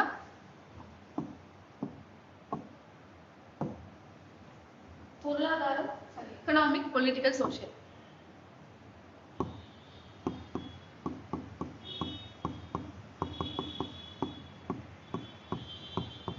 ஓகேங்களா. ஸோ எக்கனாமிக் அப்படின்றது பொருளாதாரம். ஸோ இந்த பிரிட்டிஷ் வரதுக்கு முன்னாடி நம்ம நாடு எப்படி இருந்துச்சு அப்படின்னா அக்ரேரியன் சொசைட்டியா இருந்துச்சு. அக்ரேரியன் சொசைட்டினா என்னது? அக்ரேரியன் சொசைட்டி, அக்ரேரியன் சொசைட்டினா அந்த விவசாயிகளுக்கான ஒரு சொசைட்டி. ஓகேவா. அக்ரி அப்படின்னாலே என்ன, விவசாயம். ஆமா. ஓகேங்களா. சோ இது வந்து அக்ரேரியன் சொசைட்டியா இருந்துச்சு. அப்ப அக்ரேரியன் சொசைட்டினா என்னது? விவசாயிகளுடைய ஒரு சொசைட்டி. ஓகேங்களா. ஸோ இவங்க என்ன பண்ணுவாங்க, அவங்களுக்கு தேவையான ஒரு உணவை தயாரிச்சுப்பாங்க. அவங்க சொசைட்டிக்கு தேவையான உணவெல்லாம் என்ன பண்ணிப்பாங்க, தயாரிச்சுப்பாங்க. அதனால என்ன ஆகும், அவங்களுக்குள்ள ஒரு சண்டை வராது. பணமாற்று முறையில நடந்தது ஒரு சண்டை வராது. ஆனா பிரிட்டிஷ் வந்ததுக்கு அப்புறம் என்ன பண்ணிருப்பாங்க அப்படின்னு பாத்தீங்கன்னா அந்த நார்மலா இருக்கக்கூடிய கிராப்ஸ்னா என்னது, அந்த தானிய வகைகள், இந்த நெல் வகைகள்லாம் இருக்கு இல்லையா, இது எல்லாத்தையும் என்ன பண்ணிருப்பாங்க, கமர்ஷியலா மாத்திருப்பாங்க. ஓகேங்களா. கமர்ஷியலா மாத்திட்டாங்கன்னா எப்படி, ஆமா ஒரு ரேட் ஃபிக்ஸ் பண்ணி, அதாவது ஒரு ஃபேக்டரி மாதிரி என்ன பண்ணிடுவாங்க, மாத்துவாங்க. அங்க எல்லாத்தையும் கொண்டு வந்து நீங்க கொடுக்கணும் அப்படின்ற மாதிரி அவங்களுக்கு வற்புறுத்துவாங்க. அப்படி கமர்ஷியலா மாத்திட்டாங்கன்னா என்ன பண்ணுவாங்க, இவங்களுக்கு தேவையான கிராப்ஸ் கிடைக்காது. ஓகேங்களா. அப்படியே இவங்க வந்து பதுக்கி வச்சிருந்தாலும் அதையும் கண்டுபிடிச்சு அவங்கள வந்து போட்டலைவாங்க. ஆமா, எடுத்துட்டு போயிடுவாங்க. ஸோ இதுதான் வந்து அவங்களோட காலத்துல நடக்குது. அப்ப இந்த இது பண்ணிட்டாங்க அப்படின்னா செல்ஃப் சஃபிஷியண்டா வந்து அவங்களுக்கு நிறைய அந்த உணவு வகைகள் இருக்காது. ஸோ அதனால என்ன ஆகும், ஸ்கார்சிட்டி வரும் இல்லையா. பிரிட்டிஷுக்கே கொடுத்துட்டே இருந்தாலும் நமக்கு சாப்பாடுக்கு வந்து கஷ்டம் தானே இருக்கும். ஸோ அதனால நிறைய பேர் என்ன பண்ணுவாங்க, இறந்துருவாங்க. நிறைய பேர் போராட்டத்துக்கு இது பண்ணுவாங்க. அது பிறகு நிறைய திருட்டு நடக்கும். அதே மாதிரி நிறைய புரட்சிகளும் இருக்கும். ஓகேங்களா. ஸோ இதனால என்ன ஆச்சு அப்படின்னா இந்த எக்கனாமிக் பொருளாதாரத்தை ப்ராப்ளம் வச்சு சொன்னாங்க. நெக்ஸ்ட் வந்து பாத்தீங்க அப்படின்னா பொலிட்டிக்கல். ஸோ அரசியல் அப்படின்னு எடுத்துக்கிட்டீங்க அப்படின்னா ஃபர்ஸ்ட் எப்படி இருந்துச்சு அப்படின்னா மொனார்கின்னு சொல்லுவாங்க. மொனார்கி, அடுத்து கொலோனியல். மொனார்கி அரசுனா என்னது, அந்த ராஜாக்கள் எல்லாம் இருப்பாங்க இல்லையா. ஓகேங்களா. அவங்களோட அரசியல், அந்த மாதிரி அரசியல்ல தான் மொனார்கி அரசியல்னு சொல்லுவாங்க. ஆமா ஆமா, தனிப்பட்ட நாடு, தனிப்பட்ட ரீஜியன், ஆமா அவங்களோட டெசிஷன்லயே அவங்க எல்லாமே பண்ணிடுவாங்க. இப்போ கரெக்ட். சோ இந்த மொனார்கில வந்து பாத்தீங்க அப்படின்னா இப்போ ஒரு கிங் இருக்காருன்னு வச்சுக்கோங்களேன். இப்போ யாரு சொன்னா, இப்போ சேரன் வந்து ஒரு கிங்னு வச்சுக்காரு. ஆமா ஆமா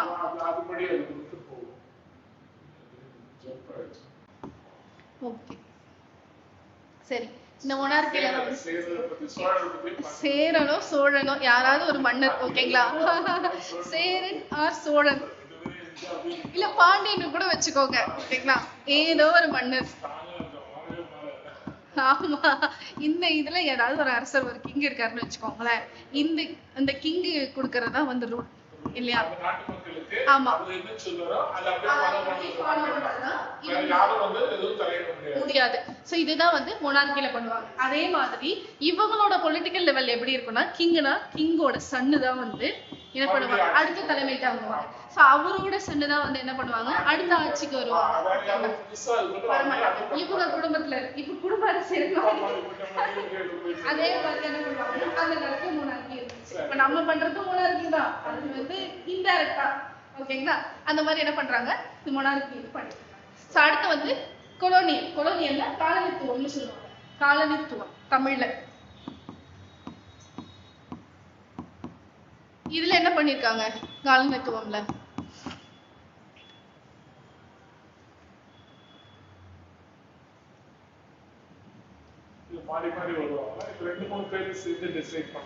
இதுலதான் வந்து நம்மளுக்கு ரெப்ரசன்டேட்டிவ்ஸ் கொடுத்திருப்பாங்க. அதாவது ஒவ்வொரு இதுக்கும் ஒவ்வொரு தலைவர்கள் அவங்களோட பிரிட்டிஷ்காரங்களோட தலைவர்கள் வந்து இதை கொடுத்துருப்பாங்க. ரெப்ரசன்டேட்டிவ்ஸ் கொடுத்து என்னென்ன பண்ணுவாங்க அப்படின்னா அதுக்கு ஒரு தனியான ரூல் போட்டிருப்பாங்க. இதுல வந்து ரூல்ஸ் என்ன பண்ணுவாங்க, இவங்க தான் மேக் பண்ணுவாங்க. ஆனா அதுல வந்து என்ன பண்ணுவாங்க, கொடுத்துருக்க ரெப்ரசன்டேட்டிவ்ஸ், அதாவது பார்லிமெண்ட் மாதிரி, ஓகேங்களா, அந்த மாதிரி ஒரு அமைப்பு வச்சு அவங்க என்ன பண்ணுவாங்க, அந்த ரூல்ஸ் எல்லாம் மேக் பண்ணுவாங்க. ஓகேங்களா. அதுக்கடுத்து வந்து பாத்தீங்க அப்படின்னா சோசியல் ரிலீஜியஸ் ரிஃபார்ம். இதுல வந்து என்ன பண்ணுவாங்க அப்படின்னா இவன் கொண்டு வந்ததுலேயே இந்த சோசியல் ரிலீஜியஸ் ரிஃபார்ம் தான் வந்து கொஞ்சம் நல்ல ரிஃபார்ம். என்னன்னா இந்த சத்தின்ற விஷயத்த மாத்துவான், குழந்தை மறுமண விஷயமெல்லாம் வந்து தடுப்பாங்க. ஓகேங்களா. அதே மாதிரி வந்து பெண்களுக்கு ஒரு சில உரிமைகள்லாம் கொடுப்பாங்க. அதனால எனக்கு வந்து இந்த இது ரொம்ப பிடிக்கும். ஓகேங்களா. ஆமா, அப்பெல்லாம் வந்து பாத்தீங்கன்னா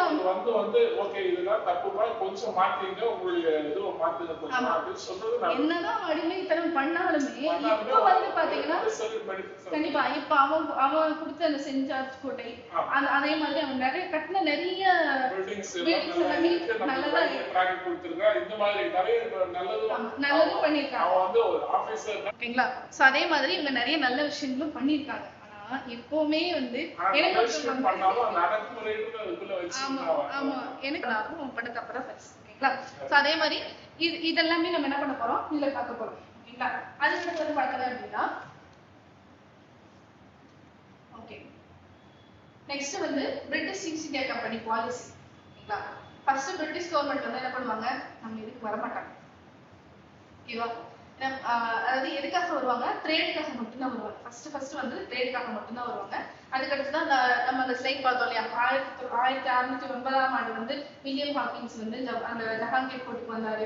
அதே மாதிரி 1611 வந்து மிடில் டன் அவர் என்ன பண்ணிருப்பாரு அப்படின்னா மசூலிப்பட்டினத்துல வந்து ஒரு ட்ரேட் பண்றதுக்காக பெர்மிஷன் வாங்கியிருப்பாங்க.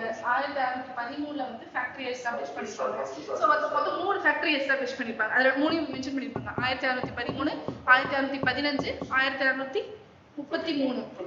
ஆமா, இது வந்து பாத்தீங்க அப்படின்னா இது நார்த், இது சவுத், இது வந்து ஈஸ்ட். ஓகேங்களா. சோ இதுல வந்து ஒரு 3 மாகாணங்கள்ல என்ன பண்ணிருப்பாங்க, அந்த ஃபேக்டரியை எஸ்டாப்ளிஷ் பண்ணிருப்பாங்க. சூரத் வந்து அடிக்கடி கேட்கறது 1613 வந்து ஃபர்ஸ்ட் ஃபேக்டரி. இது வந்து ரொம்ப இம்பார்ட்டன்டான, அதாவது குரூப் 4 அதுல எல்லாம் வந்து கேட்பாங்க. ஓகேங்களா. அது வந்து ரொம்ப இம்பார்ட்டன்ட். அதுக்கடுத்து வந்து பாத்தீங்க அப்படின்னா ஃபர்ஸ்ட் ட்ரேடிங். ஓகேவா. ஃபர்ஸ்ட் ட்ரேடிங் வந்து இந்த பிரிட்டிஷ்காரங்க எங்க பண்ணிருப்பாங்க அப்படின்னா இந்தோனேஷியா மலேசியால வந்து பண்ணிருப்பாங்க. ஓகேவா. ஏன் வந்து இந்த இந்தோனேஷியா மலேசியால பண்ணிருப்பாங்க அப்படின்னா அங்க வந்து இந்த ஸ்பைசஸ் சொல்லுவாங்க. ஓகேங்களா. நான் சொன்னேன் இந்த மிளகு, இந்த கிராம்பு, அந்த மாதிரி நிறைய இப்போ இந்த மிளகெல்லாம் வந்து பாத்தீங்க அப்படின்னா இந்த ஜீரணத்துக்கெல்லாம் ரொம்பவே ஹெல்ப் பண்ணும். ஓகேங்களா. சீரகம் இதெல்லாமே வந்து என்ன பண்ணுவாங்கன்னா அதிகமா இருந்த நாடு வந்து இந்தோனேஷியாவோ மலேசியாவோ. சோ அங்கதான் வந்து என்ன பண்ணிருப்பாங்க, ஃபர்ஸ்ட் ட்ரேட் பண்ணிருப்பாங்க. சோ நெக்ஸ்ட் வந்து பாத்தீங்க அப்படின்னா இந்தியால ஃபர்ஸ்ட் எங்க ஆரம்பிச்சிருக்காங்க அப்படின்றது நம்ம பார்க்கலாம். இந்தியால ஃபர்ஸ்ட் ட்ரேடிங் ஃபர்ஸ்டே அதுதான் சொன்னேன் 1600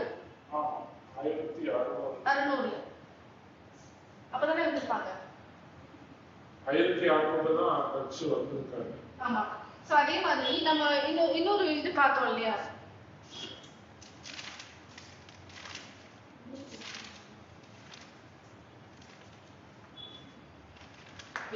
அதாவது ஃபர்ஸ்ட் என்ன பார்த்தோம், போர்ச்சுகீஸ் பார்த்தோமா,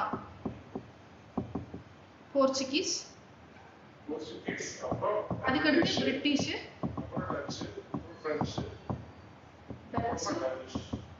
டேனிஷ், பிரெஞ்சு இல்லையா. ஓகே.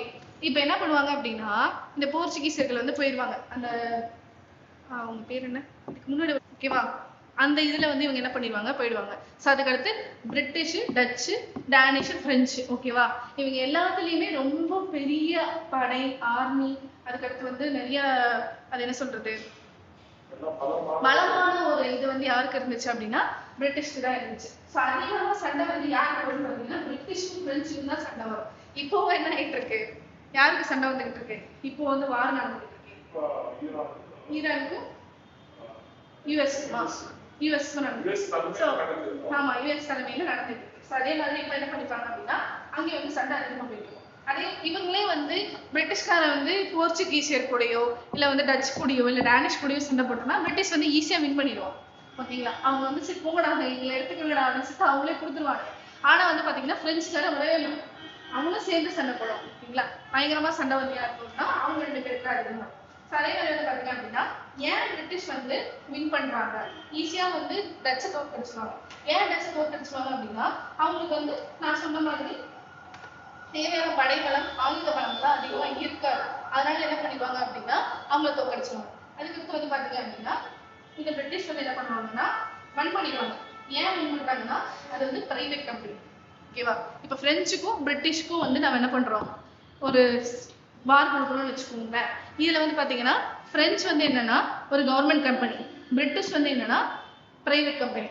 ஓகேங்களா, இப்போ கவர்மெண்ட் கம்பெனிக்கும் பிரைவேட் கம்பெனிக்கும் இருக்கக்கூடிய ஒரு வித்தியாசம் என்ன, பிரைவேட் கம்பெனிக்காரன் அவன் எடுக்கிறதா முடியும். ஆனா கவர்மெண்ட் கம்பெனிக்காரன் என்ன பண்ணுவான், கவர்மெண்ட் ஒரு விஷயத்த கொடுப்பாங்க சொல்லி அதான் வந்து என்ன பண்ணுவாங்க கண்டிப்பா மாத்திக்க முடியாது. அப்போ இவன் என்ன பண்ணுவான், இப்ப வாருக்கு தேவையான ஆயுதங்களை எங்களுக்கு வேணும்னு சொல்லி பிரெஞ்சு வந்து என்ன பண்ணுவான் கவர்மெண்ட் கிட்ட முறையிடுவான். ஆனா பிரிட்டிஷ் என்ன பண்ணுவான், அவன் கையிலேயே இருக்கும்.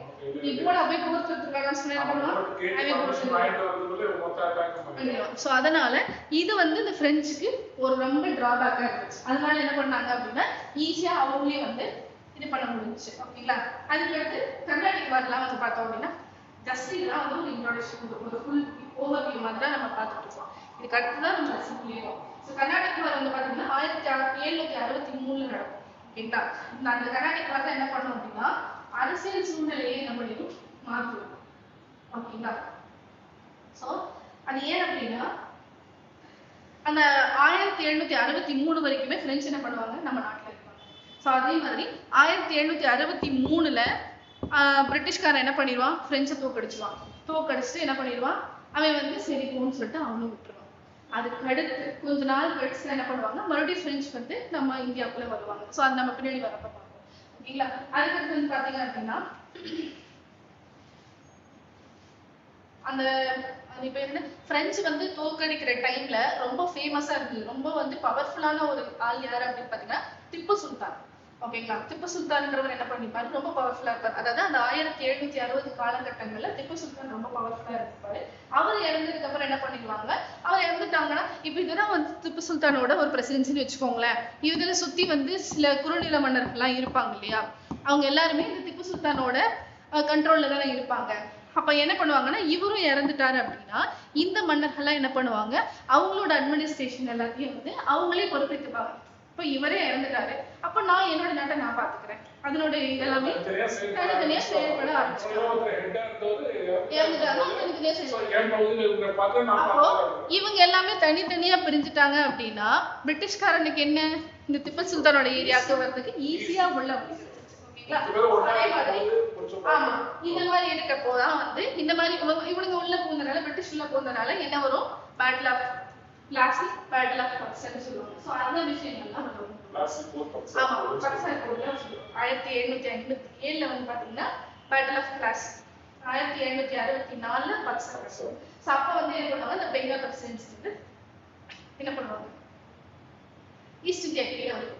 அந்த போர் நடந்ததுக்கு அப்புறம் ஈஸ்ட் இந்தியா கீழே பெங்கால் வந்துடும். ஓகேங்களா, அடுத்து வந்து பாத்தீங்க அப்படின்னா வெஸ்டர்ன் இந்தியால அந்த டைம்ல, ஓகேவா, அப்ப வெஸ்டர்ன் இந்தியால இருந்து, அதாவது வெஸ்டர்ன் இந்தியானா எது வெஸ்டர்ன் இந்தியா, இந்த நாக்பூர், குவாலியர், இந்தோர், சோ அந்த ஏரியாலாம் இருக்கு இல்லையா, இந்த சைடு தான் வெஸ்டர்ன் இந்தியா.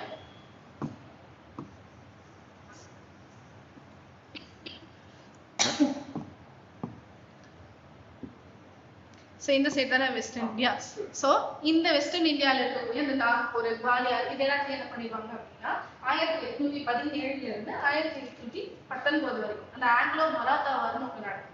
மராத்தா வார் யாருக்கு இடையில நடக்கும்னா மராத்தியர்களுக்கும் பிரிட்டிஷ்க்கும் இடையில நடக்கும். ஓகேங்களா, சோ அந்த மராத்தா வார்ல வந்து இந்த பிரசிடென்சி என்ன பண்ணுவாங்க, அவங்க டோட்டல் கண்ட்ரோல் எடுத்துருவாங்க. இங்கேயும் ஜெயிச்சிட்டாங்க. அதாவது இதுக்கு முன்னாடி என்ன பண்ண பிரெஞ்சு பார்த்தோம் இல்லையா, அவங்க எந்தெந்த ஏரியால பார்த்தோம், பெங்கால் எங்க இருக்கு, இங்க இருக்கு. ஈஸ்டர்ன் சைட்ல என்ன பண்ணிட்டாங்க, அவங்க வந்து அவங்களோட ஆட்சியை நிலைநாட்டிட்டாங்க. இப்போ வெஸ்டர்ன் சைடு இருக்கு. வெஸ்டர்ன் சைட்லயும் நிறைய இடத்த அவங்க நிலைநாட்டிட்டாங்க அப்படின்னா அப்போ டோட்டல் கண்ட்ரோல் எங்க வந்துரும்? பிரிட்டிஷ் கண்ட்ரிஸ் ஆமா வந்துரும். ஸோ மீதி கொஞ்சம் இடம் தான் இருக்கும், நம்ம சவுத் மட்டும் தான் இருக்கும். ஸோ அதை வந்து நம்ம கேட்கணும். இப்போ மொத்த டோட்டல் என்ன பண்ணிடுச்சு? ஈஸ்ட் இந்தியா கம்பெனி கீழே போயிடுச்சு. ஸோ நெக்ஸ்ட் வந்து பாத்தீங்கன்னா north west provinces. North west provinces என்னது? இந்த ப்ராவின்சஸ் ஓகேங்களா, கலர் மாத்தி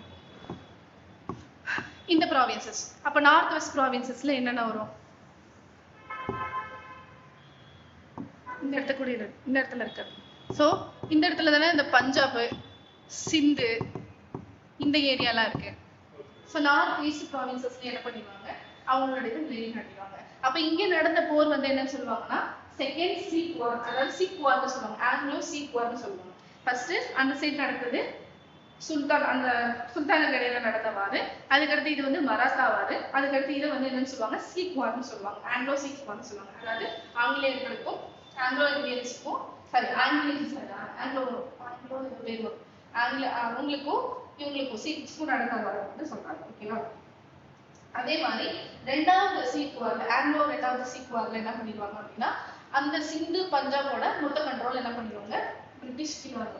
அதுக்கப்புறம் அவங்கள எல்லாத்தையுமே இருக்கு. இப்ப இவங்க எல்லாத்தையுமே ஆக்குபை பண்ணிட்டாங்க. இங்கேயும் ஆக்குபை பண்ணிட்டா, இங்கேயும் ஆக்குபை பண்ணிட்டா, இங்கேயும் ஆக்குபை பண்ணிட்டா. அப்போ ஏன் இதை ஈஸியா ஆக்குபை பண்ணிட்டானா ஒவ்வொரு மன்னர்களும் தனித்தனியா வந்து அந்த என்ன சொல்றது போராட்டத்துல ஈடுபட்டுருந்தாங்க. அதனால என்ன பண்ணிட்டா ஈஸியா ஆக்குபை பண்ணிட்டான். இப்ப எல்லாருமே மொத்தமா சேர்ந்து நம்ம போராடுவோம்னு சொல்லிட்டுதான் இதுக்கப்புறம் தான் என்ன பண்ணிருப்பாங்க அப்படின்னா 1857 அந்த சிப்பாய் கழகம் உருவாயிருக்கு. ஓகேங்களா? இந்த டைம்ல வந்து பாத்தீங்க அப்படின்னா இதை எதிர்க்கிறதுக்கு, ஓகேவா, அந்த பிரிட்டிஷ் எதிர்க்கிறதுக்கு அதுக்கு தேவையான ஆயுத பலமும் இருக்காது, ஆள் பலமும் இருக்காது. ஓகேவா? அதனால என்ன பண்ணிருப்பாங்க? அந்த பிரிட்டிஷ் வந்து ஈஸியா என்ன சொல்றது ஜெயிச்சிருப்பாங்க. ஈஸியா வெற்றி பெற்றிருப்பாங்க. அதே மாதிரி அப்ப அந்த காலகட்டத்துல பிரிட்டிஷ் வந்து கம்யூனிகேஷன் லெவல் வந்து ரொம்பவே நல்லா இருந்துச்சு. ஓகேங்களா? அவங்க என்ன யூஸ் பண்ணிருப்பாங்க? அந்த டெலிகிராம் அப்பயே இருந்துச்சு, அந்த யூஸ் பண்ணிருப்பாங்க. போஸ்டர் யூஸ் பண்ணிருப்பாங்க.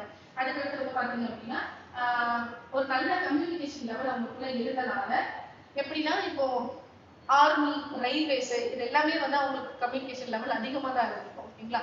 அந்த லெவல் அதிகமா இருக்கனால என்ன பண்ண முடிஞ்சுச்சு? அவங்களால நம்மளை வந்து தடுத்து நிறுத்த முடிஞ்சு. அவங்களை மீறி நம்ம அந்த செயல்பாட்டுக்கு வர முடியாத அளவுக்கு அவங்க நாம தடுத்து நிறுத்துற அளவுக்கு இருந்துச்சு. இதனாலதான் அவங்க என்ன பண்ணிருக்காங்க? இதனுடைய விளைவு இந்த மாதிரி விஷயங்கள் நடந்தனாலதான் என்ன வந்திருக்கு? இந்த இந்திய தேசிய இயக்கம், இந்திய மறுமலர்ச்சி இயக்கம், அது இந்திய தேசிய இயக்கம். ஓகேங்களா? இது வந்து ஸ்டார்ட் ஆச்சுன்னு சொல்றாங்க. அதுக்கடுத்து இன்னொன்னு என்னன்னு பாத்தீங்கன்னா 1857 கிளர்ச்சி அப்போ நல்லா படிச்சா ஃபர்ஸ்ட் நான் சொல்லியிருப்பேன், நல்லா படிச்ச அறிஞர்கள்லாம் இருப்பாங்க இல்லையா, அவங்க சப்போர்ட்டே பண்ணல. அதாவது பிரிட்டிஷ்காரங்களுக்கு சப்போர்ட் பண்ணிட்டு இருந்தாங்க. பிரிட்டிஷ்காரர்கள் சொன்ன ஒரு விஷயத்தை கேட்டு சரி ஓகே இவங்களுக்கு ஹெல்ப் பண்ணுவாங்க, அப்ப நம்ம வந்து இவங்களுக்கு சொல்லி புரிய வச்சிடலாம், கிளர்ச்சி பண்ணவங்களுக்கு சொல்லி புரிய வச்சிடலாம். என்ன பண்ணுவாங்க? அது அமைதியா இருந்திருப்பாங்க. ஆனா ஆஸ் யூஷுவல் பிரிட்டிஷ் என்ன பண்ணிட்டாங்க? காலவாரிட்டாங்க, யாருக்குமே பண்ணல, சொன்னதை அவங்க நிறைவேற்றல. அதனால என்ன பண்ணிட்டாங்க? திரும்ப இவங்களும் என்ன பண்ணாங்க? 1857 கிளர்ச்சியில் ஈடுபட்டவங்க எல்லாத்துக்குமே சப்போர்ட் பண்ண ஆரம்பிச்சிட்டாங்க. அதுக்கடுத்து எல்லாருமே ஒன்னா சேர்ந்து என்ன பண்ணிட்டாங்க? ஒவ்வொரு எதிர்க்க ஆரம்பிச்சிட்டாங்க. ஓகேங்களா? சோ இதுக்கடுத்து வந்து பார்ப்போம். இதுக்கடுத்து தான் நம்ம லெசன் பார்ப்போம். ஓகேங்களா? So break